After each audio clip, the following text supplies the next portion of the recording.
What do you think, Juman, about the solution to the entire problem?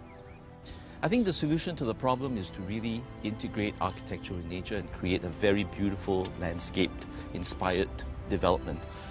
India is such a varied country. You know, you have the mountains in the north, the forests from the south, the rivers from the east, the rolling hills from the west.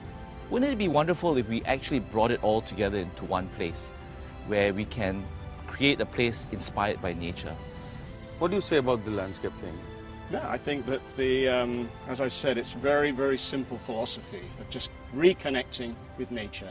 Not just in Delhi, but in many of the big cities around the world. Nature, long grass, stream, some fish. I'm talking about just pure nature. The amount of fun that kids can have with long grass and chasing butterflies and watching the birds is it's gone. It's almost gone from today's world. So I think that's what we should be really focusing on.